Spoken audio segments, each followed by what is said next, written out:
நான் முன்னாள் பதிவுத்துறை அமைச்சர் என்ற முறையில் கோயில்கள் இடத்தை பதிவே செய்ய முடியாது, எந்தெந்த பத்திர அலுவலகம் இருக்கிறதோ அது சம்பந்தப்பட்டு இருக்கக்கூடிய கோயில் நிலங்களாக இருந்தாலும் அரசு நிலமாக இருந்தாலும் நீர்நிலை புறம்பாக்காக இருந்தாலும் வக்பாரிய சொத்தாக இருந்தாலும் சொத்து எந்த சொத்தாக இருந்தாலும் அதை பதிய முடியாதுன்னா அதில் ஏற்கனவே சுழிச்சிருப்பாங்க. ஏன்னா பார்த்த உடனே நீங்கள் அந்த சொத்தை பதிய முடியாது. அதே நேரத்தில் இன்னைக்கு பதியணும் ஒரு சொத்துன்னா முத நாளே அதுக்கான டோக்கனை போட்டிருப்பாங்க. அந்த டோக்கன் போடாமல் பதிய முடியாது. அதனால் இதை தெரியாமல் பதிஞ்சிட்டாங்க, இது யாருக்கும் தெரியாது, இது யதார்த்தமாக நடந்தது அப்படிலாம் சொல்ல முடியாது. ஏன்னா இது சொல்லியிருக்கிறாரு, இந்த பதிவு இப்போ நடந்தது, கடந்த காலங்களில் இருந்து அந்த பிரச்சனை இருந்திருக்குன்னா இருந்தாலும் அதுக்கெல்லாம் அறநிலைத்துறை இடத்த யாரும் பதியறதில்லை.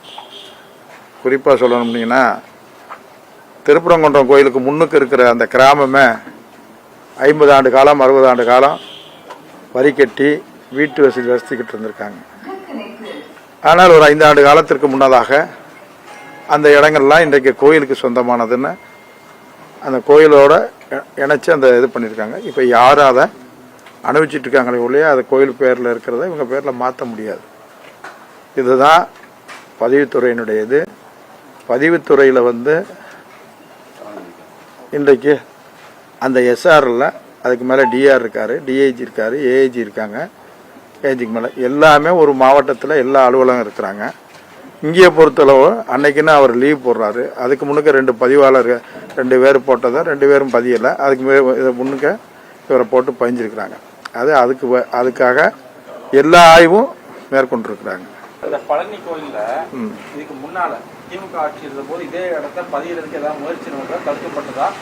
அது மேல நடவடிக்கை அப்படியெல்லாம் நடந்திருந்தா எங்களுக்கு கவனத்துக்கு வந்திருக்கோம். அந்த மாதிரி எங்கேயும் என் கவனத்துக்கு வந்த மாதிரி தெரியல. இந்த துறையை பொறுத்தளவுங்க அதிகாரிகளே மேலதிகாரிகளே அதுக்கான நடவடிக்கை எடுத்துருவாங்க.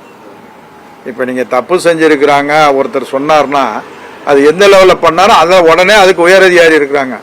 எனக்கு பதிவுத்துறையில் 10 மாதத்துக்கு 1 மாதத்துக்கு ஒரு அதிகாரி மாற்றுறது இல்லைங்க, 2 அதிகாரி தான் எனக்கு பதிவுத்துறையில் 5 ஆண்டு காலத்திற்கு இந்த பதிவுத்துறையினுடைய ஐஜியாக 2 அதிகாரி தான் இருக்கிறாங்க. அவருக்கு கீழே தான் அந்த அடிஷனல் ஐஜி, அது மாதிரி DIG, AIG, DR, SR assistant இருக்கிறாங்க. ஆனால் இது ஒரு பெரிய அவர் கேட்குறாரு, அது எனக்கு என்னன்னு எனக்கு ஒன்றும் புரியல. நாங்கள் பழனி கோயிலில் நடந்த உடனே சிபிசிஐடியை என்கொயரி போட்டு உடனே நடவடிக்கை எடுக்க ஆரம்பிச்சோம். அப்போ 5 ஆண்டு காலத்தில் ஏன் சிபிசிஐடி இல்லாமல் ஒரு நிர்வாகம் நடத்தினது தப்புன்னு சொல்கிறாரா?